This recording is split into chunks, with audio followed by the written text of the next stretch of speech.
आप सभी को जय मसीह की। आज का जो मैसेज है वो है स्ट्रगल से भरी आत्मिक जिंदगी का। आज बहुत सारे लोग हैं जो आत्मिक जीवन के लिए बहुत स्ट्रगल कर रहे हैं। आज आप में से भी बहुत से लोग हैं, क्योंकि मेरे पास बहुत लोगों ने कहा कि पास्टर जी हम बहुत कोशिश कर रहे हैं, हम प्रार्थना नहीं कर पाते, हम बाइबल नहीं पढ़ पाते, हमें समझ नहीं आ रहा हम क्या करें, हम परेशान हो गए हैं। तो आप में से आज बहुत सारे लोग हैं जो आत्मिक जीवन में मजबूत होना चाहते हैं, अपनी बुरी आदतों से छुटकारा लेना चाहते हैं, लेकिन नहीं ले पा रहे। वो स्पिरिचुअली डेवलप नहीं हो पा रहे, वो ग्रो नहीं हो पा रहे, वो परेशान हो रहे, हम क्या करें। तो आज का संदेश जो है आपको सारे स्ट्रगल से फ्रीडम देगा। आज का जो मैसेज है सारे स्ट्रगल से आपको फ्रीडम देने जा रहा है, आपके स्ट्रगल को खत्म करने जा रहा है। और क्या कारण है आपके जीवन में स्ट्रगल है, उस स्ट्रगल के बारे में भी आप जानोगे, किन कारणों से आपके जीवन में स्ट्रगल है, और परमेश्वर आज क्या बताने जा रहा है आज के प्रचार से, जिससे आपका स्ट्रगल कंप्लीट खत्म हो जाएगा। क्योंकि आज का मैसेज आपकी स्पिरिचुअल लाइफ को पूरी तौर से नया बना देगा और फिर से आपके अंदर एक फ्रेशनेस आ जाएगी और आप प्रभु में मजबूत बन के चलोगे। तो आज के प्रचार की हम बुनियाद डालेंगे एक वचन से, खोलेंगे उसके लिए book of Matthew chapter 11 verse 28। मत्ती रचित सुसमाचार अध्याय 11 उसके पद 28 को पढ़े, क्या लिखा है। हे सब बोझ से दबे लोगों, परिश्रम करने वालों, मेरे पास आओ, मैं तुम्हें विश्राम दूंगा। हालेलुया। यह वचन में क्या लिखा है? वचन में यहां पर लिखा है, हे सब परिश्रम करने वालों और बोझ से दबे हुए लोगों, मेरे पास आओ, मैं तुम्हें विश्राम दूंगा। हालेलुया। प्रभु यीशु मसीह ने यह प्रॉमिस किया, प्रभु यीशु मसीह ने यह बात बोली है, हे सब बोझ से दबे हुए लोगों और परिश्रम करने वालों। आज बोझ से दबे हुए हो आप, केवल मैं फाइनेंशियल बोझ की बात नहीं कर रहा, मैं उन तमाम संसार की चिंताओं की बात नहीं कर रहा जो आपके ऊपर है। आज स्पिरिचुअल बर्डन भी है आज बहुत सारे लोगों के ऊपर, वो स्पिरिचुअली ग्रो नहीं हो पा रहे, वो बोझ से दब चुके हैं, वो बड़ा स्ट्रगल कर रहे हैं। जब हमारे ऊपर बोझ होता है तो हमारा स्ट्रगल चालू हो जाता है। अगर कोई दो व्यक्ति हैं जिनको मैं एक रेसिंग ट्रैक पे खड़ा करूं उनको दौड़ने के लिए, और एक को मैं 10 किलो का वजन दे दूं दौड़ने के लिए और एक को फ्री कर दूं, तो दोनों में से तेजी से कौन दौड़ेगा? जो फ्री है वो तेजी से दौड़ेगा, लेकिन जिसके ऊपर 10 किलो का बोझ है क्या वो दौड़ पाएगा? नहीं दौड़ पाएगा। इसीलिए प्रभु ने यहां पर क्या बोला, हे बोझ से दबे हुए लोगों और परिश्रम करने वालों, मेरे पास आओ, मैं तुम्हें विश्राम दूंगा। प्रभु यीशु मसीह के पास ही आने से आपको सारे स्ट्रगल से आजादी मिलेगी, वो आपको कंफर्ट देगा। प्रभु यीशु मसीह ही आपको कंफर्ट दे देगा और कोई नहीं देगा। इसीलिए प्रभु ने बोला कि मेरे पास आओ, मैं तुम्हें विश्राम दूंगा। और प्रभु ने 29 में बोला, मेरा जुआ अपने ऊपर उठा लो। यानी जो आपके ऊपर बोझ है वो बोझ एक जुए के रूप में है। प्रभु ने यहां पर आदान प्रदान करने की बात करी है, शिफ्टिंग करने की बात करी है। प्रभु ने बोला तू मेरा जुआ ले ले अपने ऊपर, यानी आपके ऊपर जो बोझ है जुआ है आपकी गर्दन पे। जैसे आपने देखा होगा बैल होता है, बैल की गर्दन पे जुआ रखा जाता है हल जोतने के लिए, उसको जुआ कहते हैं, जो गर्दन पे रखा जाता है जिससे गर्दन दबी रहती है, और उसको जैसे चलाता है किसान वैसे उसको हल जोतने के लिए चलना पड़ता है। वैसे जब आपकी गर्दन पे बर्डन होता है, जुआ होता है, तो आपको जैसे ऑपरेट किया जाता है वैसे ही ऑपरेट होते हो। इसीलिए प्रभु ने यहां पर शिफ्टिंग की बात कर दी। प्रभु ने कहा तू अपना बोझ मुझे दे दे, यानी जो बोझ है तेरी गर्दन पे, जुआ है, तू मुझे दे दे, जो बर्डन है तू मुझे दे दे और तू मेरा जुआ ले ले। ध्यान पूर्वक सुने और समझे, नहीं तो आप परमेश्वर के उस अद्भुत आशीष को आज जो रिसीव करने वाले हो आप मिस कर जाओगे। तो प्रभु ने यहां पर क्या बोला 29 में, मेरा जुआ अपने ऊपर उठा लो। प्रभु ने कहा मेरा जुआ अपने ऊपर उठा लो। अभी आपके ऊपर जो बोझ है वो बोझ जब तक आप प्रभु को दोगे नहीं तो प्रभु का बोझ आप उठा नहीं पाओगे। इसीलिए प्रभु यहां पर शिफ्टिंग कर रहे, चेंजेस कर रहे हैं, कह रहे तू अपना मुझे दे दे और तू मेरा बोझ उठा ले। प्रभु ने बोला मेरा जुआ अपने ऊपर उठा लो और मुझसे सीखो। प्रभु ने कहा मेरा जुआ अपने ऊपर उठा लो और मुझसे सीखो, क्योंकि मैं नम्र और मन में दीन हूं। प्रभु ने कहा मेरा बर्डन जो तुम्हारे ऊपर आएगा उसको ले लो, जिससे तुम मन में नम्र और दीन बनोगे। और प्रभु का बर्डन क्या था? प्रभु का बर्डन क्या था? परमेश्वर की सेवा करना। ध्यान पूर्वक सुने और समझे, प्रभु का बर्डन था परमेश्वर की सेवा करना। एक समय पर जब चेलों ने भोजन के विषय में प्रभु से बात करी तो प्रभु ने बोला मेरा भोजन यह है कि मैं अपने भेजने वाले की इच्छा के अनुसार चलूं, उसके काम को पूरा करूं। यह प्रभु का बर्डन था। इस जगत का पाप अपने ऊपर लेना था, अपने स्वर्गीय पिता की इच्छा को पूरा करना था, यह उसका बर्डन था। इसीलिए उसने कहा मेरा बर्डन तुम भी ले लो। जैसे मैं अपने पिता की इच्छा पूरी करने के लिए इस पृथ्वी पर आया और मैंने सारे काम किए, वैसे जब तुम इस बर्डन को अपने ऊपर ले लोगे कि मैंने भी परमेश्वर की सेवा करनी है, उसकी इच्छा पर चलना है, तो उसके बाद तुम्हें संसार के उस बोझ से विश्राम मिल जाएगा। हालेलुया। और प्रभु ने कहा मुझसे सीखो क्योंकि मैं नम्र और मन में दीन हूं। जब परमेश्वर का बोझ आप ले लोगे तो आप मन में नम्र और दीन हो जाओगे। हालेलुया। आप नम्र और दीन बन जाओगे। जब परमेश्वर का सेवा करने का बोझ अपने ऊपर ले लोगे तभी आप नम्र और दीन बनोगे, वरना नहीं तो स्ट्रगल करते रह जाओगे। आप स्ट्रगल करते रह जाओगे।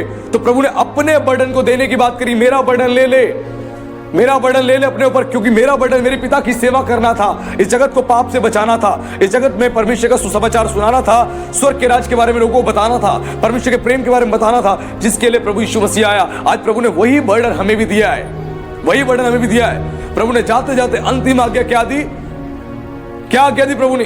इस सारी जातियों में जाओ, पिता पुत्र पवित्र आत्मा के नाम से बपतिस्मा दो, उन्हें चेला बनाओ। सुसमाचार प्रभु ने अंतिम आज्ञा दी कि तुम जाओ सारे जगत में और सुसमाचार का प्रचार करो।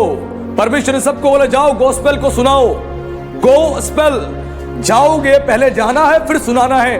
गॉस्पेल इससे कंप्लीट होता है, गो और स्पेल, पहले जाना है फिर सुनाना है। जब तक जाओगे नहीं तो सुनाओगे कहां से? परमेश्वर जगत में आया, लोगों के पास गया और उनको सुनाया। जब तक आप जाओगे नहीं, सुनाओगे कैसे? तभी जाके गॉस्पेल कंप्लीट होगा। आज हम घर में बैठे हुए हैं, अपने कमरे में बैठे हैं, किसी को हम सुसमाचार सुनाते ही नहीं है, तो लोगों को हम कैसे बचाएंगे? तो पहली गॉस्पेल में पहली कंडीशन बताई गई, गो यानी जाओ, तभी तो तुम स्पेल यानी सुनाओगे। जब तक जाओगे नहीं तो सुनाओगे कहां से?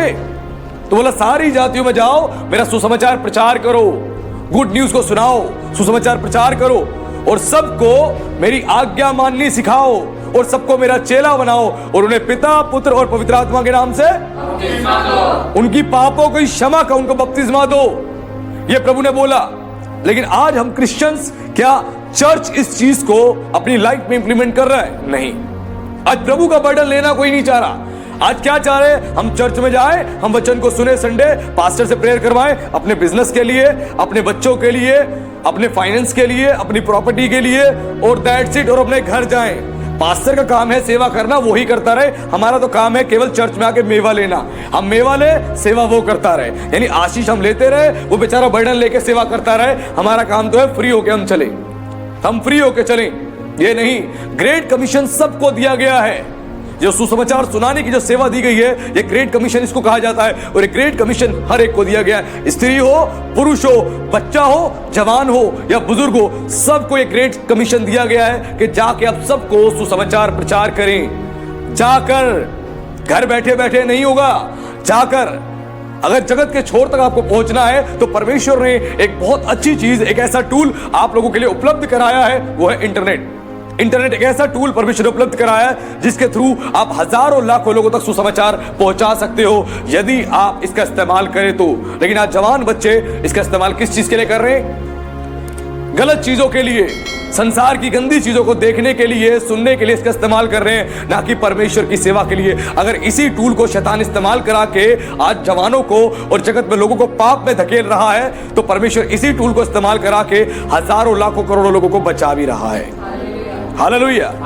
आज कितने लोग हैं इसी संदेशों को सुनने से आशीषित हो रहे हैं? आज जो संदेश यहाँ पे रिकॉर्ड हो रहा है चर्च में, आज कितने लोग हैं जो इस संदेश को सुनेंगे तो बचाए जाएंगे, उनका जीवन बदलेगा, उनको समझ आएगा कि प्रभु ने हमें क्या कहा है, प्रभु ने हमें क्या कहा है। जब तक आप परमेश्वर के नजदीक में नहीं आओगे, आपका बर्डन आपके ऊपर से नहीं हटेगा, आपका स्ट्रगल खत्म नहीं होगा। स्ट्रगल खत्म करने के लिए आपको प्रभु के पास आना पड़ेगा और प्रभु के पास आने के बाद अपना बर्डन उसे देना पड़ेगा और उसका बर्डन लेना पड़ेगा। जब उसका बर्डन लोगे, यानी उसकी सेवा का बर्डन अपने ऊपर लोगे, आप मन में नम्र बनोगे और दीन बनोगे, क्योंकि सेवा करने से ही परमेश्वर आपको नम्र बनाएगा और दीन बनाएगा। परमेश्वर की नजदीकी में आने से आप नम्र बनोगे और दीन बनोगे। वचन में लिखा है तुम दीन बनोगे तो परमेश्वर तुम्हें क्या बनाएगा? वो शिरोमणि बनाएगा, आपको प्रेशियस बनाएगा परमेश्वर। अगर आप दीन बनोगे तो, दीन नहीं बनोगे तो शिरोमणि नहीं बनोगे, और तुम नम्र बनोगे तो परमेश्वर क्या बनाएगा? तुम्हें पृथ्वी का अधिकारी बनाएगा। परमेश्वर ने कहा, प्रभु यीशु ने कहा, तुम नम्र बनोगे तुम्हें पृथ्वी का अधिकारी बनाया जाएगा। यानी जब तुम नम्र बनते हो तो परमेश्वर तुम्हें ब्लेस्ड करेगा, तुम्हें ब्लेस्ड करेगा, पृथ्वी पर तुम्हें ब्लेस्ड करेगा, तुम्हें आशीषित करेगा और तुम्हें अधिकारी बनाएगा, अपना अधिकारी बना के अपॉइंट करेगा, ताकि तुम उसके अधिकार से उसकी सेवा करो, उसके अधिकार का इस्तेमाल करो। Hallelujah, hallelujah. लेकिन आज जब तक हम नम्र नहीं बनेंगे, वो हमें अधिकारी भी नहीं बनाएगा। जब तक हम नम्र नहीं बनेंगे, अधिकारी भी नहीं बनेंगे। आज बहुत सारे लोग पास्टर बनना चाहते हैं, प्रभु की सेवा करना चाहते हैं, लेकिन उनके अंदर नम्रता ही नहीं है। जब तक आप नम्र नहीं बनोगे, सेवा नहीं कर पाओगे। इसीलिए बोला कि तू नम्र बनेगा तो पृथ्वी का अधिकारी बनाऊंगा। मूसा नम्र बना, इसलिए परमेश्वर ने उसको इजराइलियों के ऊपर अधिकारी बनाया। हालेलुया। वो इतना नम्र बना, परमेश्वर ने 32 लाख लोग दे दिए उसको लेके चलने के लिए। 32 लाख लोगों को लेके चल रहा था, संभाल रहा था, क्योंकि वो वचन में लिखा है पृथ्वी पर सबसे ज्यादा नम्र था। वो सबसे ज्यादा नम्र था। जब आप नम्र बनते हो तभी आपको सेवा मिलती है। आप नम्र बनते हो तभी प्रभु आपको इस्तेमाल करता है। जब आप नम्र बनते हो तभी आपको अधिकारी बना के अपॉइंट करता है। पद ऐसे नहीं मिलते, अधिकार ऐसे नहीं मिलते कि मैंने कहा पास्टर से कि पास्टर मुझे चर्च में पास्टर बना दो, असिस्टेंट पास्टर बना दो, मुझे वर्शिप लीडर बना दो, मुझे ढिमकाना बना दो। कुछ नहीं बनोगे आप। बनाने वाला परमेश्वर है। ये कलीसिया मसीह की है और हर कलीसिया का सर जो है वो मसीह है। उसकी कलीसिया, वो जिसको अधिकार देता है वो अपनी मर्जी से देता है। पास्टर के कहने से कोई किसी को अधिकार नहीं मिलता है, ध्यान रखना। और नम्र बनोगे तभी वो अधिकारी बनाएगा, ऐसे नहीं बनाएगा। आप चर्च में जितना मर्जी काम कर रहे हो, चर्च में जितनी मर्जी सेवा कर रहे हो, चर्च में जितना मर्जी सपोर्ट कर रहे हो, अगर परमेश्वर चाहेगा तभी आपको अधिकार मिलेंगे। परमेश्वर चाहेगा तभी आपको अधिकार वाले काम मिलेंगे, वरना नहीं। इस बात को ध्यान रखना। आज बहुत सारे लोग जो है चर्च में पास्टर की चमचगिरी करना शुरू कर देते हैं। पास्टर की चमचगिरी करना शुरू कर देते हैं। मैंने खुद कई विश्वासियों को देखा, पास्टर के पैर तक दबाते हैं, पास्टर के पैर तक दबाते हैं। और यदि पास्टर चर्च में आता है उसके पैरों में आ जाते हैं, पास्टर साहब जूते में आपके खोलू, दिखाइए, और जूते खोलना शुरू कर देते हैं अपने हाथों से। और पास्टर बड़े प्रेम पूर्वक जूते खुलवा रहे हैं और कह रहे प्रभु तुम्हें आशीष दे, प्रभु तुम्हें आशीष दे। यीशु गुरु होके, रब्बी होके वो पैरों में आ गया, उसने चेलों के पैर धो दिए और पास्टर अपने जूते उतरवा रहा है, अपने पैर धुलवा रहा है बड़े आदर पूर्वक। यीशु ने कहा मैं अपनी सेवा करवाने नहीं आया, मैं सेवा करने आया हूं। आज पास्टर क्या कर रहे हैं? गलती कर रहे हैं, वो लोगों से अपनी सेवा करवा रहे हैं। और यीशु ने कहा मैं सेवा करवाने नहीं आया, मैं करने आया हूं। और वो पास्टर जूते खुलवा रहे हैं, विश्वासी जाके पैरों को हाथ लगा रहे, जूते खोल रहे और कह रहे प्रभु तुम्हें आशीष दे। पानी से उनके पैर धो रहे हैं, उसके बाद वो कह रहे प्रभु तुम्हें आशीष दे। एक सच्चा सेवक ऐसा नहीं होता। पतरस ने भी कहा प्रभु नहीं, मेरे पैर मत धो। प्रभु ने उसको फटकाया और डांटा, और प्रभु ने उसके पैर भी धोए, अपने चेलों के पैर भी धोए अंतिम पर्व के समय, अंतिम भोज के समय। और प्रभु ने अपने चेलों के पैर धोए और अपने वस्त्र से उनके कपड़े, अपने वस्त्र से उसके पैरों को पोंछा प्रभु ने। यह एक सेवक होता है, सेवक को यह सेवा दी जाती है। आज हमें समझना है कि सेवा किस प्रकार की है हमारी। हम क्या कर रहे हैं? अपनी सेवा करवा रहे हैं या हम दूसरों की सेवा कर रहे हैं? और क्रिश्चियनिटी का मतलब यही है, सोसाइटी के अंदर चेंजेस लेके आना। मसीहत इसीलिए परमेश्वर ने तैयार करी ताकि सोसाइटी में चेंजेस आए। प्रभु सोसाइटी के पाप को खत्म करने आया था, सोसाइटी में भेदभाव को खत्म करने आया था, और यीशु सिखाने आया था कि परमेश्वर का प्रेम कैसा है। आज हमें समझना है कि हम सही रीति से चल रहे हैं या नहीं। पास्टर के पैरों को हाथ लगाने से कई चर्चिस में पास्टर आते हैं, सारे उनके पैरों में चले जाते हैं और पैर छूना शुरू कर देते हैं। और पास्टर मना भी नहीं करते। बाइबल में 2 पास्टर ऐसे थे जो सख्त मना कर दिया, पौलुस और बरनबास। ये दोनों जब प्रचार करने के लिए गए, जब वे प्रचार कर रहे थे तो लोगों ने देखा इनके द्वारा अद्भुत सामर्थ्य काम हो रहे हैं, लोग चंगे हो रहे हैं, छुटकारा हो रहा है, इनके द्वारा अद्भुत रीति से प्रचार हो रहा है और परमेश्वर का आत्मा लोगों पे उतर रहा है। तो लोगों ने क्या करा? मालाएं बना ली, फूल की मालाएं बना ली, सब कुछ बना लिया और उनको कहने लगे यही हमारे देवता है, और जाकर उनको चढ़ाने लगे। उन्होंने उस टाइम अपने कपड़े फाड़े और कपड़े फाड़ के बोला हम तुम्हारे समान मनुष्य हैं, तुम्हारे समान मनुष्य हैं, तुम्हें महिमा करनी है परमेश्वर की करो, यीशु की करो, वो ही सच्चा खुदा है, हम तो तुम्हारे समान हैं, तुम हमें कहां इतना बड़ा आदर दे रहे हो। ये होते हैं सच्चे पास्टर्स। लेकिन आज पास्टर उन पर फूल बरसाए जा रहे हैं, पैरों में फूल बिछाए जा रहे हैं, डालियां बिछाई जा रही हैं, पैर धोए जा रहे हैं, जूते उनके उतारे जा रहे हैं, और कई बिलीवर्स उनके घर जाके उनके घर का राशन भी लेके आ रहे हैं। पास्टर बताओ कोई काम हो तो जाओ मंडी जाओ, 1 किलो टमाटर लिया ना, 2 किलो खीरे लिया ना, और 5 किलो तेल लिया ना, जाओ। वो विश्वासी जा रहे हैं और ले लेके आ रहे हैं। फिर पास्टर कह रहे एक काम करो, बर्तन भी रखे हुए हैं, बर्तन भी धो दो। और वो विश्वासी जाके बर्तन भी धो रहे हैं। फिर पास्टर कह रहे हैं एक काम करो, कमरे में पोछा भी लगा दो, वो पोछा भी लगा रहे हैं। सेवा तो जोश के साथ शुरू करी थी, पोछा लगाने की, बर्तन धोने की, उनका घर से जाके सामान लेके आने की, सब कुछ जोश के साथ, और धीरे धीरे पस्त हो गए। समझ आया पास्टर ने तो सारा बोझ डाल दिया।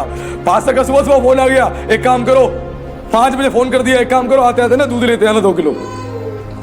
अब तो हम फंस गए, क्या करें। यह सेवा नहीं होती। कोई अपनी इच्छा से अगर करता है बात अलग है, लेकिन पास्टर को विश्वासियों के लिए आदर्श बनना है। पौल ने क्या बोला तीमुथियुस को?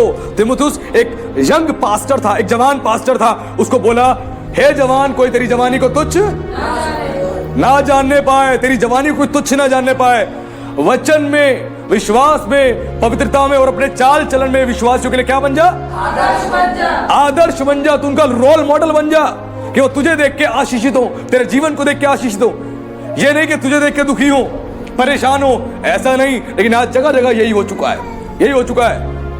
मैंने पिछले प्रचारों में बताया, आज पास्टरों ने पूरी तौर से अपने ऊपर डिपेंड करवा दिया कलीसिया को। आज कलीसिया में किसी के पेट में दर्द है, सर में दर्द है, फोन कर दो पास्टर को, पास्टर प्रार्थना करो, पास्टर प्रार्थना करो, प्रार्थना करो। पूरी तौर से डिपेंडेंसी अपने ऊपर करवा दी है।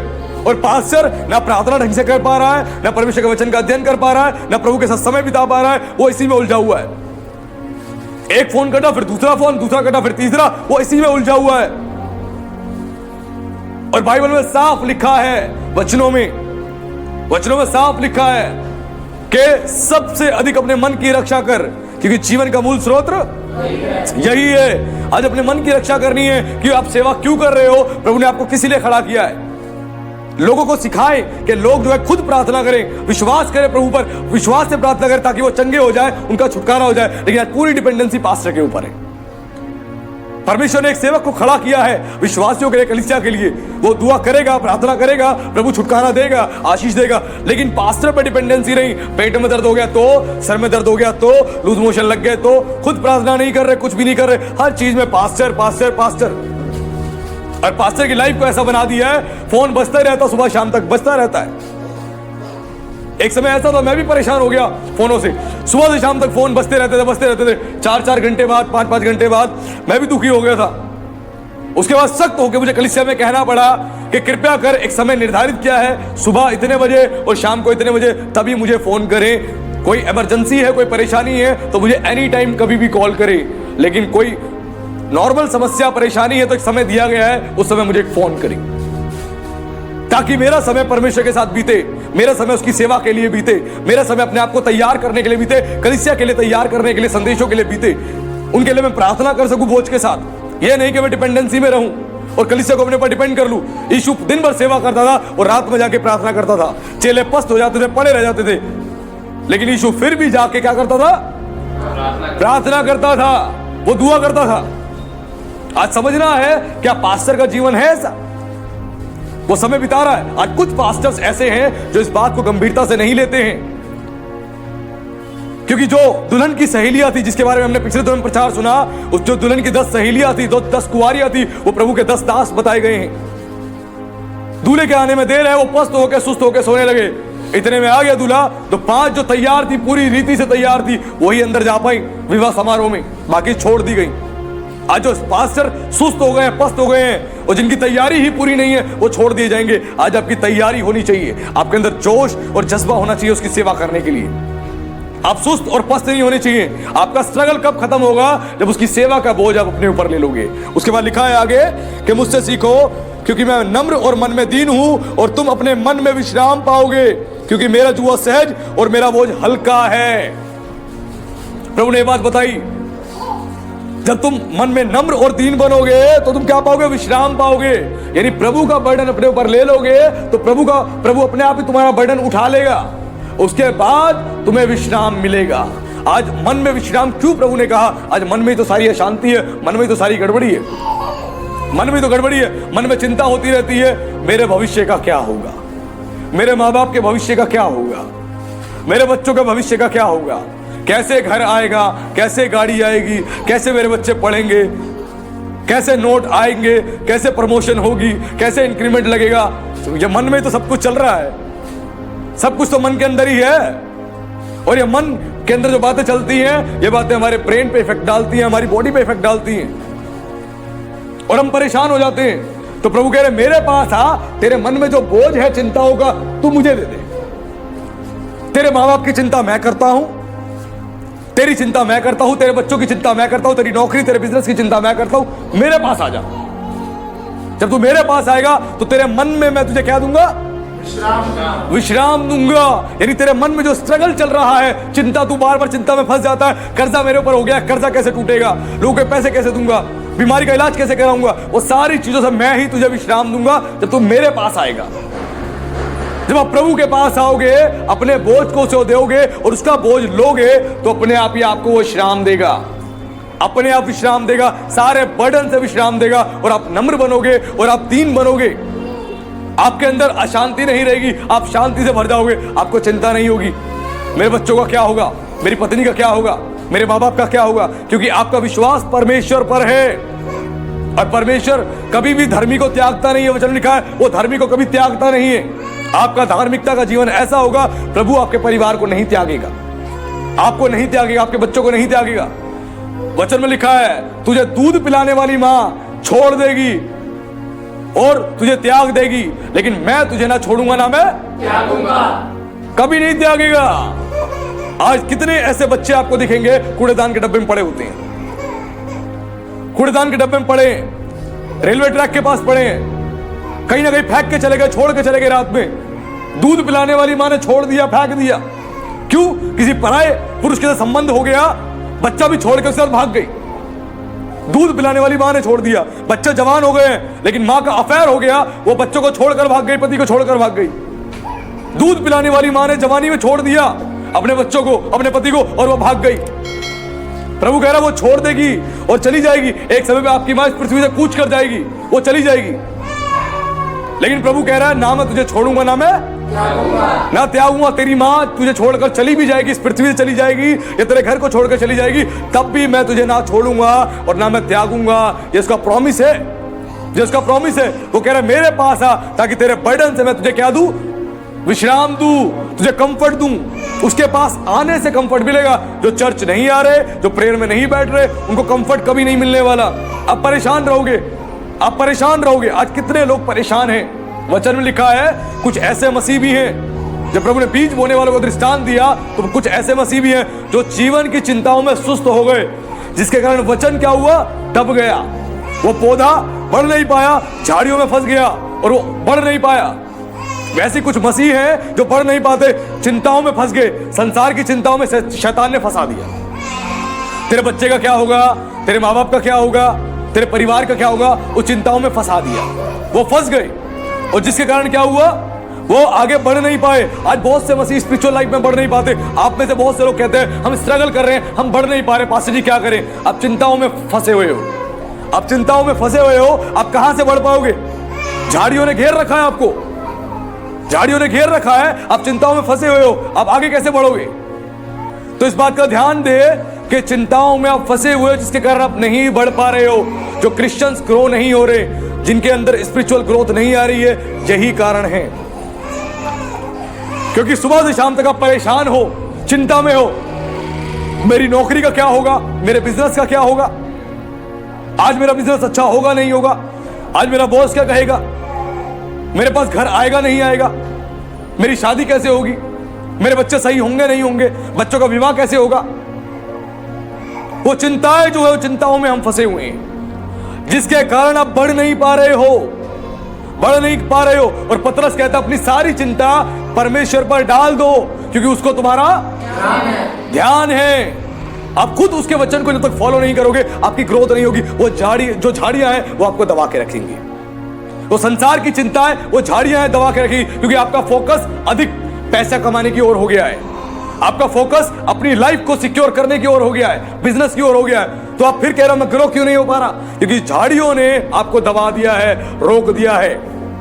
जब तक वो झाड़ियां नहीं टूटेंगी, वो अलग नहीं होंगी, आप एक पौधा, एक पेड़, एक वृक्ष नहीं बन पाओगे। आप में फूल और फल नहीं लगेंगे। चिंताओं से बाहर निकले। आपके बिजनेस का क्या होगा? प्रभु के हाथ में सौंप दें। यीशु ने कहा कल की चिंता कल आप कर लेगा, आज का दुख आज के लिए बहुत है, तू कल की चिंता करने मत बैठ। जब प्रभु ने अपने चेलों को सिखाया, क्योंकि चेले जो प्रभु के पीछे पीछे चल रहे थे, वो चिंता से भर गए थे। क्या खाएंगे, क्या पहनेंगे, कहां रहेंगे, चिंताओं में थे वो। अब वो प्रभु के पीछे तो हो लिए, जैसे कोई सेवक जब प्रभु के पीछे हो लेता है फुल टाइम मिनिस्ट्री के लिए, वो चिंताओं में आ जाता है। कैसे मेरा घर चलेगा, कैसे परिवार चलेगा, कैसे सब कुछ होगा, वो परेशान हो जाता है। जब प्रभु ने फुल टाइम मिनिस्ट्री के लिए मुझे भी कॉल करी तो मैं भी चिंताओं में थोड़ा भर गया था।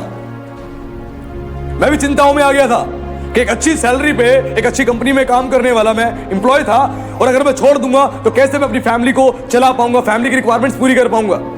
लेकिन प्रभु जब जब प्रार्थना में बैठता वो एक ही बात कहता, तू छोड़ दे, तू छोड़ दे, मुझे समय दे, मुझे समय दे, सब कुछ मैं ही पूरा करूंगा। और एक दिन मैंने हिम्मत करके अपना रेजिग्नेशन लेटर मैंने टाइप किया और मैंने मेल कर दिया। मेरे बॉसेस ने मुझे बुलाया, फोन करके बुलाया और बोला तुम्हारी सैलरी हम बढ़ा देते हैं, तुम्हें प्रमोशन देते हैं, आप छोड़ के मत जाओ। क्योंकि मेरा काम परमेश्वर की ओर से बहुत उम्दा था, लेकिन फिर भी मैंने स्किप कर दिया क्योंकि प्रभु ने मुझे कहा था। और उसके बाद फुल टाइम सेवकाई शुरू करी। बहुत स्ट्रगल, पेन, सफरिंग, सब कुछ शुरुआत में मुझे बहुत ज्यादा सहना पड़ा। आज भी स्ट्रगल में हूं, सफरिंग में हूं, लेकिन इतना नहीं जो संसार के लोगों की तरह। अगर परमेश्वर थोड़ा देता है तो भी संतुष्टि होती है, ज्यादा देता है तब भी संतुष्टि होती है। आज चिंता नहीं है, आज फिक्र नहीं है, केवल इस बात की चिंता और फिक्र है कि प्रभु की मुझे सेवा करनी है। मेरे परिवार की चिंता वो स्वयं करता है। तो आज हमें समझना है, वो संसार की चिंताओं में मैं जब तक उलझा हुआ था, मेरी भी स्पिरिचुअल ग्रोथ वो नहीं हो पा रही थी, वो डेवलपमेंट नहीं हो पा रही थी। जब मैंने छोड़ा तो परमेश्वर एकदम से तेजी से ग्रो कर दिया, बढ़ा दिया, तेजी से परमेश्वर ने ब्लेस्ड कर दिया। जब तक आप छोड़ोगे नहीं संसार की चिंता करना, आप ब्लेस्ड नहीं होगे। प्रभु ने अपने चेलों को इसीलिए बोला, अन्य जातियां जो हैं वो इसी वस्तुओं की खोज में रहती हैं, क्या खाएंगे, क्या पहनेंगे, कहां जाएंगे, हमें घर बनाना है, रोटी लानी है, कपड़ा पहनना है, वो इसी चिंता में डूबे हुए हैं। लेकिन प्रभु ने कहा, तुम्हारा स्वर्गीय पिता जानता है तुम्हें किस चीज की आवश्यकता है, तुम्हारा स्वर्गीय पिता जानता है तुम्हें किस चीज की आवश्यकता है, वो तुम्हें देगा। तुम अन्य जातियों की तरह मत चलो जो रात दिन इसी में लगे हुए हैं, उलझे हुए हैं, परेशान है। संसार का मनुष्य परेशान है, पैसा कैसे कमाऊं, पैसा कैसे कमाऊं, कहां से कमाऊं, क्या क्या करूं, वो लगा पड़ा है, वो परमेश्वर को खोजने में नहीं लगा हुआ। आज उसके पास समय नहीं है परमेश्वर को देने के लिए, आज समय नहीं है। आज हमें सीखना है, क्या हम परमेश्वर को समय दे रहे हैं, क्यों हम स्पिरिचुअल ग्रो नहीं हो पा रहे, क्योंकि आपके जीवन में जो सबसे बड़ी रुकावट है वो आपकी चिंताएं हैं, जिसके कारण ना आपका बिजनेस बढ़ रहा है, ना आप सेल्फ आपकी डेवलपमेंट हो रही है, आपके परिवार की ग्रोथ हो रही है। यही कारण है क्योंकि आप चिंता में डूब गए हो, चिंता में डूब गए हो। एक मसीह को कभी भी चिंता नहीं करनी है किसी चीज की, ना अपने बच्चों की, ना अपने परिवार की, ना किसी चीज की। उसको केवल धार्मिकता का जीवन जीना है और उसको परमेश्वर पर भरोसा रखना है। Hallelujah, hallelujah. एक कारण और है जो मनुष्य पर श्राप आते हैं। वचन में लिखा है, जो मनुष्य पर भरोसा रखता है, उस पर भरोसा रखता है, वो श्रापित है। जो किसी इंसान पर डिपेंड रहता है, ये मेरे लिए कुछ करेगा, वो मेरे लिए कुछ करेगा, यहां से कुछ होगा, वहां से कुछ होगा, वो श्रापित है। इस कारण से भी हम श्रापित हो जाते हैं। मेरा बॉस मुझे कुछ देगा तो मेरा घर चलेगा, मेरा बॉस मुझे कुछ देगा तो मेरा घर चलेगा। आज वो पास्टर भी श्रापित है जो पूरी तौर से कलीसिया के लोगों पर निर्भर हो जाता है कि कलीसिया के लोग मुझे सहायता करेंगे तब जाके मेरा परिवार चलेगा। नहीं, उसका भरोसा परमेश्वर पर होना चाहिए। जिस दिन कलीसिया के लोगों पर उसकी डिपेंडेंसी हो जाएगी, वो पूरा भरोसा हो जाएगा, वो श्रापित हो जाएगा। कलीसिया का उत्तरदायित्व है, उसकी जिम्मेदारी है कि परमेश्वर की सेवा के लिए वो सेवक को सपोर्ट करे, उसको मदद करे, लेकिन पास्टर को डिपेंडेंसी नहीं रखनी है, उसको परमेश्वर पर भरोसा रखना है। जब आप किसी इंसान पर भरोसा रखते हो, अपने बॉस पे, अपनी वाइफ पे, अपने हस्बैंड पे, अपने बच्चों पे, तो आप श्रापित हो जाते हो। बाइबल कहती है आप श्रापित हो जाते हो। आपको ना अपने बच्चों पर भरोसा करना है और ना ही अपने पति पे, ना अपनी पत्नी पे, ना अपने बॉस पे, ना अपने बिजनेस पार्टनर पे। आपको केवल भरोसा रखना है परमेश्वर पर। हालेलुया, आपको परमेश्वर पर भरोसा रखना है, तभी आप श्राप से छुटकारा पाओगे। आज कलीसिया पास्टर पे पूरी तौर से डिपेंड हो चुकी है, उनका भरोसा पास्टर पे है। पास्टर हमारे लिए प्रार्थना करेगा तभी छुटकारा होगा, हम करेंगे तो हमारी सुनी नहीं जाएगी। वो विश्वासी भी श्रापित हो जाते हैं।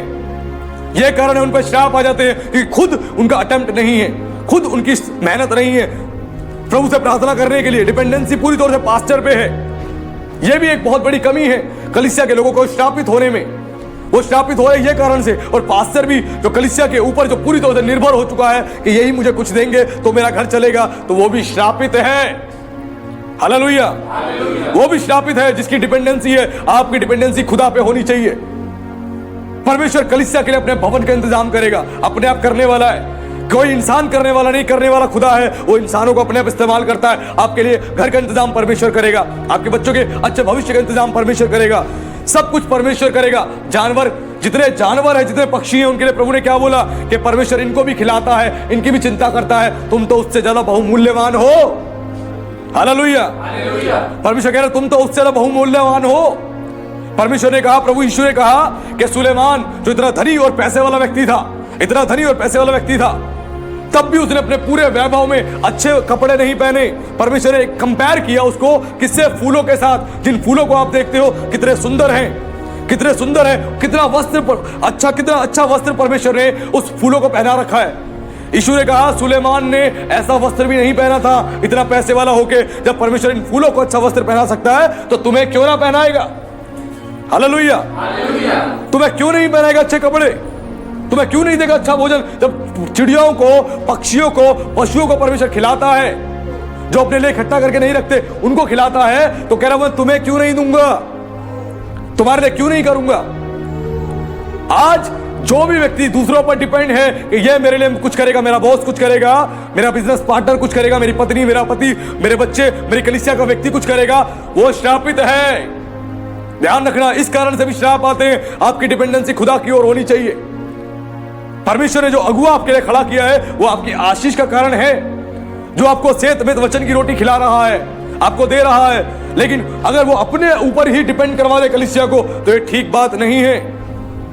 आज गुलाम नहीं बनाना है, आज लोगों को प्रभु से जोड़ना है। वचन में लिखा है कि परमेश्वर ने जो सेवा करने वाले लोग हैं उनको सुसमाचार सुनाने के लिए मेल के जूते दिए हैं, उनको ऐसे पांव दिए हैं, वो जहां जाएंगे, हर विश्वासी जो जहां जाएंगे वो लोगों का परमेश्वर से मेल कराएंगे।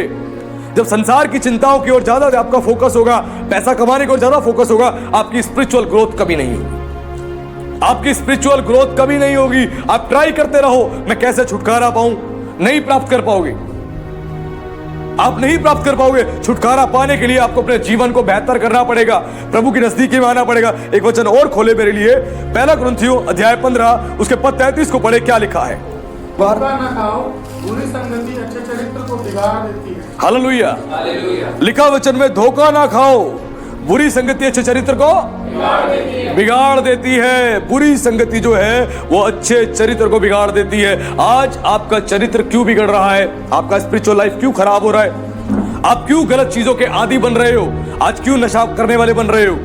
क्यों आप जुआ खेलने वाले बन रहे हो? क्यों गाली देने वाले बन रहे हो? क्योंकि आपकी फेलोशिप ही ऐसी है, संगति ही ऐसी है। आपकी ऐसी संगति आपको बर्बाद कर रही है। फिर आप कह रहे हो हम स्ट्रगल कर रहे हैं स्पिरिचुअल लाइफ में ग्रो होने के लिए, हम स्ट्रगल कर रहे हैं स्पिरिचुअल लाइफ में ग्रो होने के लिए। जब आपका स्ट्रगल होगा तो कभी भी आप ग्रो नहीं हो पाओगे। आपका स्ट्रगल कब खत्म होगा? जब आपकी संगति जो बुरी है उसको छोड़ोगे, बुरी संगति को छोड़ोगे।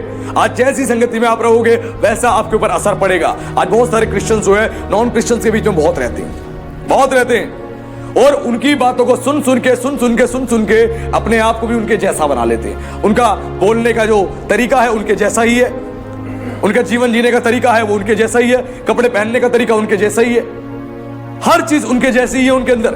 क्यों? उस बुरी संगति ने इनका जो अच्छा चरित्र था इसको बिगाड़ दिया है। हमारी कलीसिया का एक जवान था, जब उसने कुछ टाइम पहले एक जॉब ज्वाइन करी तो बहुत अच्छा था। जॉब ज्वाइन करने से पहले प्रार्थना का जीवन भी था, आत्मिकता से चल भी रहा था। लेकिन जैसे उसने वो जॉब ज्वाइन करी वहां पे इन्वायरमेंट उसको अलग मिला, एक अलग इन्वायरमेंट मिला। एक जिम में उसने ज्वाइन करी वहां पे जॉब, उसको इन्वायरमेंट ऐसा मिला कि पूरी तौर से पैसे वाले लोग थे वहां पर, सारी बड़ी बड़ी बातें करने वाले लोग थे। उनको देख देख के उसके अंदर परिवर्तन आया, उसके विचार में, उसके बोलने में कठोरता आ गई, उसका पहनना ओढ़ना सब कुछ बदल गया और वो कठोर हो गया। और मैंने उनकी मदर को पहले ही कहा था बच्चे को इस जॉब से बाहर निकाल दो क्योंकि आपका बच्चा बिगड़ जाएगा। जो उसके अंदर परिवर्तन आना शुरू हो गया था खराब।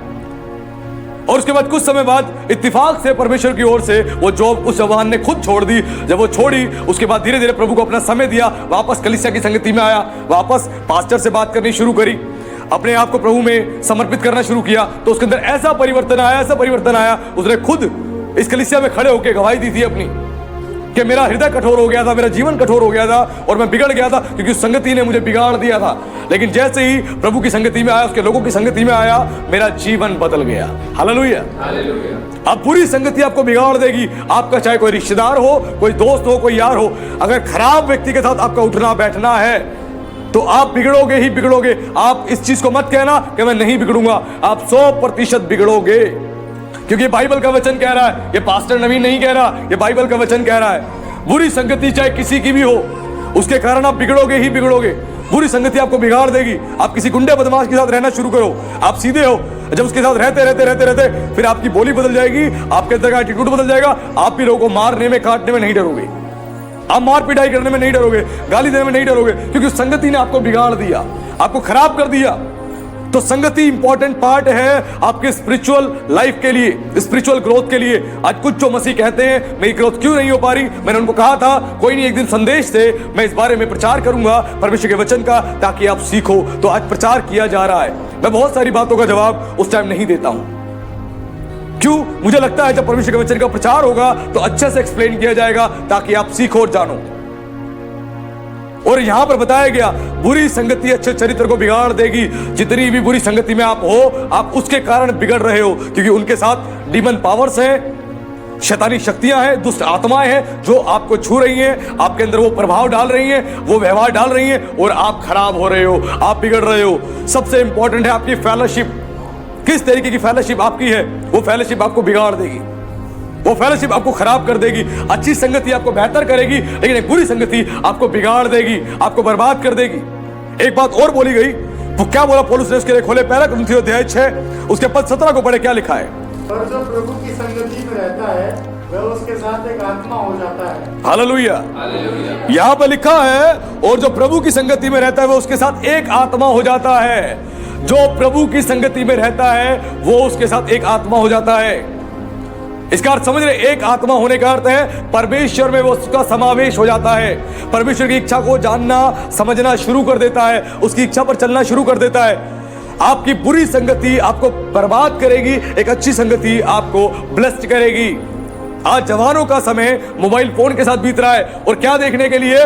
फिल्म देखने के लिए, फिल्मी गानों को सुनने के लिए, अश्लील चीजें देखने के लिए, फालतू की कॉमेडी वाली चीजें देखने के लिए, जिसमें वल्गैरिटी है, गंदापन है, अश्लीलता है, सेक्सुअलिटी है और गंदी चीजें भरी हुई हैं, उनको देखने में समय बीत रहा है।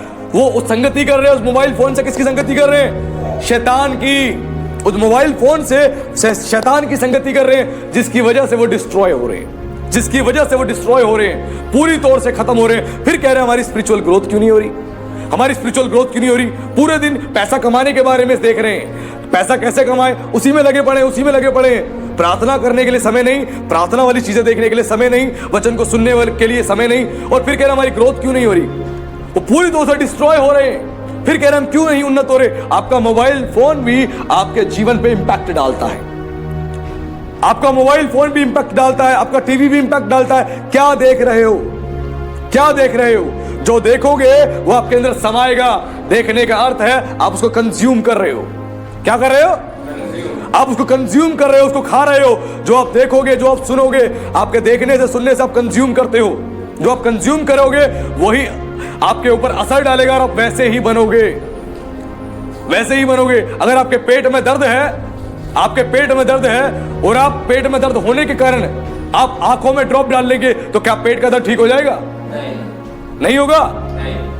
उसी प्रकार आप जो चीज कंज्यूम कर रहे हैं उससे आप बोलो, वो चीज कंज्यूम करने के बाद हमारी आत्मिकता बढ़ जाए तो क्या बढ़ जाएगी?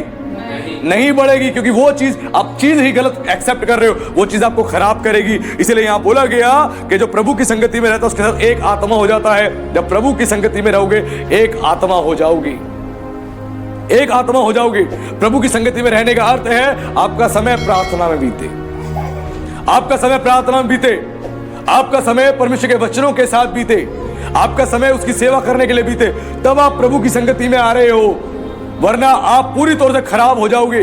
और प्रभु के साथ जब एक आत्मा हो जाओगे, आप मुंह से बोलोगे और खुदा अद्भुत काम दिखाएगा। हालेलुया। आप मुंह से बोलोगे और अद्भुत काम दिखाई देंगे।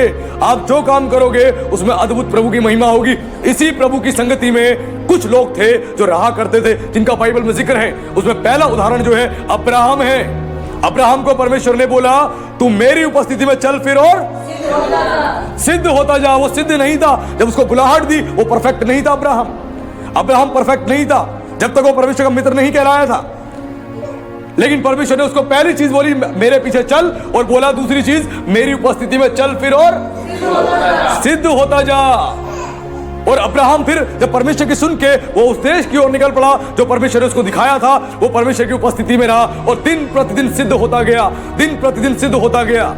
जब जाके परमेश्वर का मित्र कहलाया, जब जाके परमेश्वर का मित्र कहलाया, जब चर्च की संगति में आते हो, स्पिरिचुअल फेलोशिप में आते हो, परमेश्वर के साथ प्रार्थना में समय बिताते हो, वचन के समय बिताते हो, तो आप सिद्ध बनते जाते हो, आप परफेक्ट बनते जाते हो, परमेश्वर के साथ एक आत्मा होते चले जाते हो। और परमेश्वर के साथ अब्राहम एक आत्मा होता चला गया।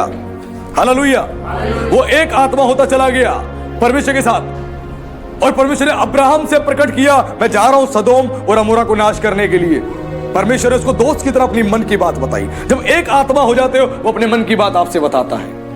एक आत्मा हो जाते हो उसके साथ, प्रभु की संगति में एक आत्मा अपने मन की बात आपको बताएगा। मैं इसके जीवन में ये आशीष देने जा रहा हूं, मैं इसके जीवन में ये समस्या जो आ रही है इसको सिखा, इसको बता, नहीं तो ये दुर्घटना इसके जीवन में हो जाएगी। वो एक आत्मा होने के बाद ये चीजें रिवील होती हैं, ये प्रकट होती हैं। आज प्रभु के बहुत सारे सेवक आपको बहुत कुछ बता देते हैं, उसके बाद आप सोचते हो इनको कैसे पता लगा, इन्होंने एडवांस में चीजें बता दी। क्यों? क्योंकि प्रभु के साथ एक आत्मा है। जब प्रभु के साथ वो एक आत्मा होते हैं तो परमेश्वर अपनी बातें उन पर प्रकट करता है, अपनी बातें प्रकट करता है। क्योंकि यीशु ने कहा कि मैं जाता हूं पिता के पास और तुम्हें एक सहायक दूंगा जो सर्वदा तुम्हारे साथ रहेगा और पिता की बातों में से और मेरी बातों में से लेकर तुम्हें बताएगा। यही पवित्र आत्मा बताता है इसके साथ ये घटने वाला है, ये इस पाप का शिकार है, इसको सिखा, इसको समझा और इसको बता ताकि ये सुधारे अपने आप को। जब उसके साथ एक आत्मा में हो जाते हो तो ये चीजें प्रकट होती हैं। अब्राहम परमेश्वर की उपस्थिति में चलता आ रहा तो वो सिद्ध होता चला गया, वो सिद्ध बनता चला गया। जब परमेश्वर ने मूसा को कॉल दी, मूसा को बुलाया, मूसा भी परमेश्वर के साथ 40 दिन 40 रात सिनाई पर्वत पे रहा, उसकी उपस्थिति में रहा और वो सिद्ध बनता गया। वो 40 दिन 40 रात परमेश्वर के साथ सिनाई पर्वत पे रहा और वो सिद्ध बनता गया। उपवास किया 40 दिन तक, उसने फास्टिंग में रहा। वो कोई खाना का कोई बैग लेकर नहीं गया था, चलो मैं बर्गर पैक कर लूं, वड़ा पाव पैक कर लूं, पाव भाजी पैक कर लूं, पुलाव पैक कर लूं, चलो लेके चलता हूं, मैं बैठूंगा और खाता रहूंगा और प्रभु तेरा धन्यवाद, प्रभु तेरा धन्यवाद। नहीं, खुदा की सुना और खुदा के पीछे चल लिया। कोई बैग कैरी नहीं किया, कोई झोला कैरी नहीं किया, कोई बक्सा कैरी नहीं किया कि 40 दिन बैठना है, माल पानी लेके चलता हूं, खाता रहूंगा और प्रार्थना करता रहूंगा। नहीं, उसकी उपस्थिति में रहा और वो सिद्ध बनता गया। उसके साथ एक आत्मा हो गया।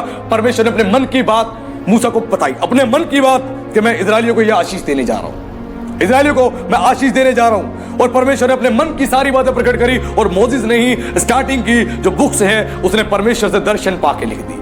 उसने तोरा को लिख दिया, तालमूद को लिख दिया, परमेश्वर से दर्शन पाके परमेश्वर ने उसको वो अभिषेक दिया, वो रेवलेशन दिया। जब उसके साथ एक आत्मा में होते हो तभी प्रकाशन आएंगे आपके ऊपर, तभी वो अभिषेक उतरेगा आपके ऊपर। आज कहते हैं हम प्रकाशन पाने के लिए क्या करें? वचन का अति यत्न से पुकारे, बैठे उसके पास, वो देगा, अपने मन की बात बताएगा, स्वर्ग की बात बताएगा, नरक की बात बताएगा, सब कुछ आपको पता लगेगा जब आप उसकी संगति में आओगे।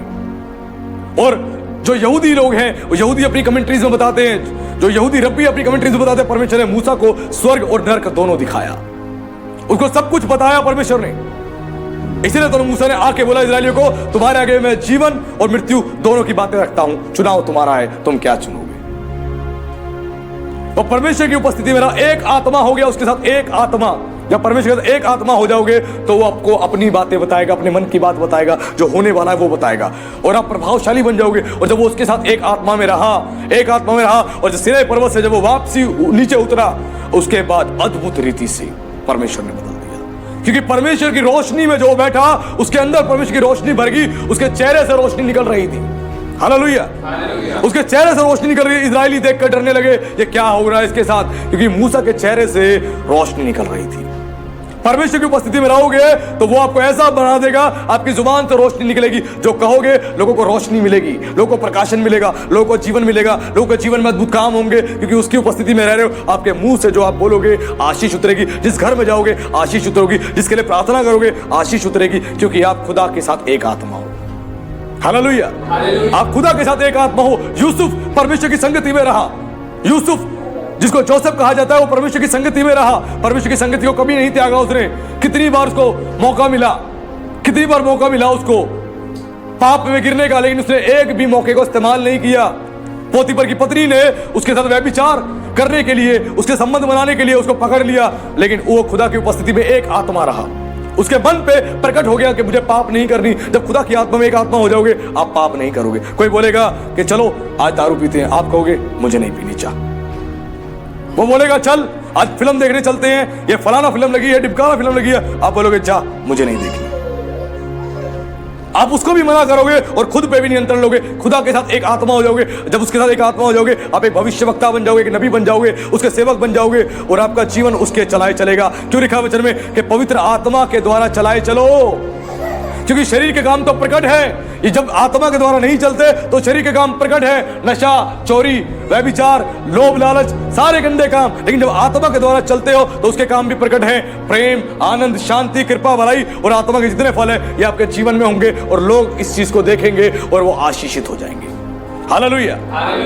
और यूसुफ परमेश्वर की उपस्थिति में चलता रहा, वो सिद्ध होता गया, उसकी संगति परमेश्वर के साथ थी और परमेश्वर ने यूसुफ को इतना ब्लेस किया, इतना ब्लेस किया, जो गड्ढे में डाल दिया गया, जिसके भाइयों ने उसको बेच दिया गया, उसको ले जाकर जेल खाने में डाल दिया गया, उसके बाद भी परमेश्वर ने उसको मिस्र के अंदर प्रधानमंत्री बना दिया। हालेलुया।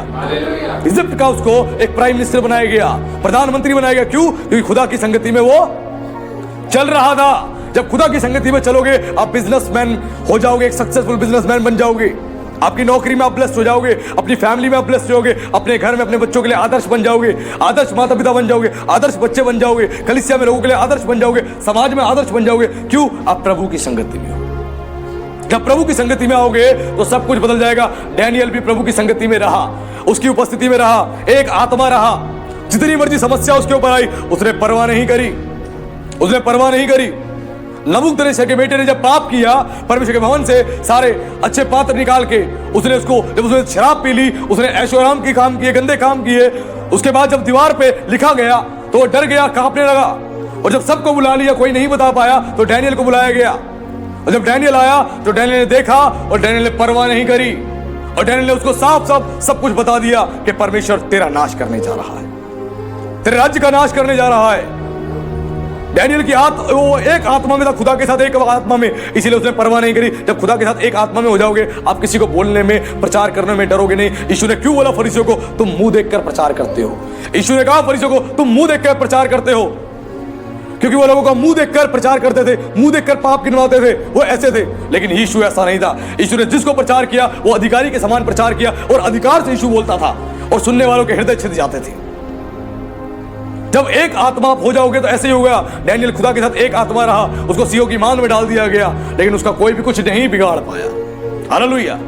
कोई भी कुछ नहीं बिगाड़ पाया। खुदा के साथ वो एक आत्मा था और वो 3 पहर प्रार्थना करता था, खुदा की संगति में रहता था, वो तीनों टाइम प्रार्थना करता था। जब उसके लिए उसके खिलाफ पत्र निकाला गया कि ये किसी दूसरे ईश्वर की आराधना करेगा, जो भी इस राज्य में उसके ऊपर राजा उसको दंड देगा, उसने फिर भी परवाह नहीं करी। उसको पता था कि मेरे खिलाफ षड्यंत्र रचा गया है। तब भी वो खिड़कियां जो यरूशलेम की ओर खुली रहती थी वहीं घुटने टेक के वो प्रार्थना करता था। वो चाहता तो खिड़की बंद कर देता, डैनियल चाहता तो खिड़की बंद कर देता, लेकिन खिड़की खुली छोड़ दी और फिर भी घुटने टेक के वो प्रार्थना करने लगा। और उसको देख लिया गया प्रार्थना करते हुए और उसको पकड़ा गया और उसके ऊपर वो जो दंड था वो लगाया गया और सिंहों की मान में डाल दिया गया। लेकिन उसने परवाह नहीं करी, उसने परवाह नहीं करी। फिर भी खुदा को पुकारा उसने और खुदा सिंहों की मान में आ गया और सिंहों के मुंह को बंद कर दिया और सिंहों को उसने तकिया बना के लेटा रहा। हालेलुया। ये परमेश्वर की आशीष है, ये परमेश्वर की आशीष है। उसके साथ एक आत्मा हो जाओ, आप बदल जाओगे, आपका दिल बदल जाएगा, आपका मन बदल जाएगा। सबसे पहले वो आपको नम्र बनाएगा। जब नम्र बनोगे तो वो अपना अधिकार देगा, आपको दीन बनाएगा, तब आपको शिरोमणि बनाएगा। ऐसे नहीं, नम्रता दीनता होनी बहुत जरूरी है। जब नम्रता दीनता आएगी तभी वो अपने लिए आपको इस्तेमाल करेगा, वरना नहीं करेगा। वो नहीं करेगा, आपको अंदर से बदलेगा। इसी प्रकार शद्रक मेशक अबेदनगो वो खुदा के साथ एक आत्मा में रहे। उनको बोला गया तुम दंडवत करो, दंडवत करो तुम लोग। अगर दंडवत नहीं करोगे तो आग के भट्टे में डाल दिए जाओगे। और जब राजा नबूकदनेस्सर ने ये बात बोली थी उनको, जब ये बात कही थी, उस समय ये शद्रक मेशक अबेदनगो उसी की गवर्नेंस में काम करते थे। यानी राजा जानता था ये मेरे यहाँ जो लोग हैं ये प्रतिष्ठित लोग हैं, मेरे यहाँ काम कर रहे हैं, मेरी गवर्नेंस को संभाल रहे हैं, मेरी गवर्नमेंट को संभाल रहे हैं, ये इसके अंदर ऊंचे पद पे हैं। तभी उनको दोबारा मौका दिया गया कि तुम भी ऐसा करो, जब सब कर रहे हैं तुम भी करो। लेकिन उन्होंने परवाह नहीं करी, मेरी नौकरी जाएगी। वो जानते हैं कि हम दंडवत अगर नहीं करेंगे हमारी नौकरी जाएगी। आज बहुत सारे मसीह क्या करते हैं, बॉसेस कहते हैं ये गलत काम कर ले, वो गलत काम कर ले, और वो अन्य देवी देवताओं ईश्वरों के पीछे चले जाते हैं और गलत काम कर लेते हैं, ये डर के मारे कि हमारी नौकरी ना चली जाए। उनको जो दिया जाता लेके खा लेते हैं कि नौकरी ना चली जाए।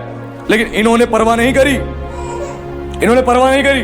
बहुत सारे मसीह ये काम करते हैं और जो निकम्मे रीति रिवाजों वाले काम हैं जब किए जाते हैं वो मसीह डर जाते हैं। लेकिन शद्रक मेशक अबेदनगो नहीं डरे, वो नहीं डरे कि मेरी नौकरी जाएगी। इस गवर्नेंस में हम टॉप लेवल पे पोजीशंस पे बैठे हुए हैं, हम टॉप लेवल के यहाँ पे मिनिस्टर्स हैं, हमें हटा दिया जाएगा। उन्होंने परवाह नहीं करी, उन्होंने कहा हम दंडवत नहीं करेंगे राजा। उसने कहा नहीं करोगे तो आग के भट्टे को 7 गुना धड़का दिया जाएगा, 7 गुना भड़का दिया जाएगा आग के भट्टे को। और भड़का दिया गया। और उसके बाद उन्होंने कहा हम दंडवत नहीं करेंगे, हमारा परमेश्वर हमें तेरे हाथ से ही बचा सकता है और आग से ही बचा सकता है। और उसको आग के भट्टे में डाल दिया गया। कैसे आग के भट्टे में डाला? वहां पे कौन खड़ा था? वहां पे यीशु खड़ा था उनके लिए। आपके खिलाफ शैतान हो सकता है आपकी समस्या 7 गुना बढ़ा दे, 10 गुना बढ़ा दे, आपके ऊपर डाल दे, कर्जों की समस्या, सर्द समस्या आपको डाल दे आग के भट्टे में, लेकिन यीशु कह रहा मैं वहां खड़ा मिलूंगा। हालेलुया। यीशु वहां खड़ा मिलेगा और आपको बाहर निकालेगा। यीशु उनके लिए खड़ा था उस आग के भट्टे में। और वचन कहता है जो डालने वाले थे उनके हाथ तक जल गए, वो खुद जल के मर गए, लेकिन उनके मोजों में से जो उन्होंने जुराब पहनी थी उनके जुराब में से जलने की दुर्गंध तक नहीं आई। और उस राजा को खुद दिखाई दिया। उसने अपने मंत्रियों से कहा कि आपने 3 पुरुष नहीं डाले थे इसमें, लेकिन मुझे 4 लोग यहां दिखाई दे रहे हैं, और जो 4था पुरुष है वो ईश्वर के पुत्र के सदृश्य है। हालेलुया। परमेश्वर ने उसको दिखाया, जिसने आग के भट्टे में डाला उसी को दिखा दिया। जो आपके खिलाफ षड्यंत्र रखेगा, कोई आपका रिश्तेदार हो, कोई आपका बॉस हो, कोई भी हो, परमेश्वर उसी को आपकी अद्भुत महिमा अपनी दिखाएगा और उसका हृदय बदल देगा। हालेलुया। और परमेश्वर ने शद्रक मेशक अबेदनगो को ऊंचा पद दिया, फिर से ऊंचा पद दिया। तो आज जब खुदा की आत्मा में एक होकर चलेंगे, आपका कोई कुछ नहीं बिगाड़ पाएगा, कोई कुछ नहीं बिगाड़ पाएगा। आज आपको समझना है कि हम किस प्रकार का जीवन जी रहे हैं, किस प्रकार का जीवन जी रहे हैं। यीशु ने बोला मनुष्य जो है रोटी से जीवित नहीं रहेगा, वरन हर एक वचन जो परमेश्वर के मुख से निकलता है उससे जीवित रहेगा। आज शैतान ने आपको अंदर से मार दिया होगा, आप मर गए होगे कि मेरे बच्चा नहीं होगा, मेरे को नौकरी नहीं मिलेगी, मेरा बिजनेस अच्छा नहीं होगा, मुझे घर नहीं मिलेगा, क्या होगा क्या होगा, अंदर से मार दिया होगा आपके आनंद को। लेकिन यीशु का वचन आज आपके अंदर जीवन फूंक रहा है, आपके अंदर जीवन फूंक रहा है। वो कह रहा है कि मेरा वचन कहता है कि मैं तुझे आशीष दूंगा, मैं तुझे ब्लेस करूंगा, मैं तेरी चिंता करता हूं। मूसा 40 दिन तक सिरे पर्वत पर रहा, खुदा के वचन को सुनता रहा और वो जीवित रहा। खुदा के वचन को सुनता रहा और वो जीवित रहा। जब खुदा के वचन को सुनोगे आप जीवित हो जाओगे, उसके वचन को सुनोगे आप जीवित हो जाओगे। एक अच्छी संगति आपको जीवित करेगी, एक अच्छी संगति आपको ब्लेस करेगी। उस संगति में रहा और जीवित रहा। यीशु परमेश्वर की संगति में रहा और वो जीवित रहा, उसके शरीर में कुछ भी नहीं हुआ। और वचन कहता है उस परीक्षा के बाद यीशु की सेवा टहल करने के लिए स्वर्गदूत आ गए, स्वर्गदूत आ गए, उसकी सेवा टहल करने लगे। और ये स्वर्गदूत जो है आपकी मेरी सेवा टहल के लिए परमेश्वर ने तैयार किए हैं। इसलिए भजन संहिता 91 में लिखा है, जहां कहीं तू जाएगा मैं अपने दूतों को तेरे निमित्त आज्ञा दूंगा कि तेरी रक्षा रखवाली करे। परमेश्वर इन दूतों को आपके मेरे प्रोटेक्शन के लिए, आपके मेरी सुरक्षा के लिए रखता है। इसके लिए परमेश्वर ने स्वर्गदूत बनाए। सोचो स्वर्ग के दूत कितने शक्तिशाली और सामर्थी हैं। इंसान की वैल्यू क्या है उन दूतों के सामने, लेकिन परमेश्वर उन दूतों को कहता है जाओ नीचे, जाओ मेरे बेटे पुनीत की हेल्प करो, जाओ उसके साथ खड़े हो। मेरी बेटी रीता की हेल्प करो, जाओ उसके साथ खड़े हो। आकाश की हेल्प करो, जाओ खड़े हो, उसकी सहायता करो। परमेश्वर अपने दूतों को भेजता है आपकी हेल्प करने के लिए, और कोई आपका कुछ नहीं बिगाड़ पाता, क्योंकि परमेश्वर आपके साथ रहता है। आज आपको समझना है कि परमेश्वर किस प्रकार आपके जीवन में आशीष चाहता है। अगर आप परमेश्वर के साथ एक संगति में हो जाओगे तो स्पिरिचुअल डेवलप हो जाओगे, ग्रो हो जाओगे, आपकी सारी रुकावटें खत्म हो जाएंगी। सबसे पहले अपने मन की रक्षा करनी है। सुलेमान ने ऐसे ही नहीं कहा सबसे पहले अपने मन की रक्षा कर। ऐसी परमेश्वर ने शमूएल को नहीं कहा कि मैं इंसानों की तरह नहीं देखता, मैं तो मन को देखता हूं कि मन से एक ऐसा है। परमेश्वर ने बार बार मन की बात करी। यीशु ने आते ही बोला कि मन फिरा, क्योंकि स्वर्ग का राज निकट है। मन की सारी बात करी, वही मन की बात होती है। इस मन की बात को समझे। पौलुस ने भी कहा अधिकाई से अपने हृदय में परमेश्वर के वचन को बसने दो। इसी मन की बात हो रही है। जितना हृदय में परमेश्वर का वचन होगा उतना ही शक्तिशाली, प्रभावशाली बनोगे और कोई आपका कुछ नहीं बिगाड़ पाएगा। और इसी के आगे पढ़ते हैं तो आपको पता लगता है जो व्यभिचारिणी स्त्री के साथ संगति करता है, यानी किसी के साथ बिना शादी करे आप संबंध बना रहे हो, तो उसके साथ आप एक तन हो गए, यानी उसके पापों के सहभागी हो गए, उसके श्रापों के सहभागी हो गए, उसकी समस्याओं के सहभागी हो गए। वो सब आपके ऊपर काम करेंगे, जो उसके जीवन में है वो सब आपके ऊपर काम करेंगे। और प्रभु के साथ जब एक आत्मा हो जाओगे तो प्रभु के आत्मा की जो आशीष है वो आपके जीवन में काम करेगी और आप अद्भुत रीति से ब्लेस्ड हो जाओगे। और आज प्रभु ने अपने वचन से ये चीज बताई, जो प्रभु के साथ संगति में रहेगा वो ब्लेस्ड हो जाएगा। प्रभु के साथ संगति करो, आपकी स्पिरिचुअल ग्रोथ हो जाएगी, डेवलप हो जाओगे और आप खुदा की आत्मा में होके अद्भुत रीति से उसकी सेवा करने वाले बन जाओगे। तो प्रभु का धन्यवाद, आज की शिक्षा से प्रभु ने बहुत कुछ बताया और आज आपने जाना कि परमेश्वर कैसे अद्भुत रीति से हमारे जीवन में अपनी आशीष को देता है, क्योंकि उसकी संगति बहुत जरूरी है। तो प्रभु आप सबको आशीष दे। सभी को जय मसीह की।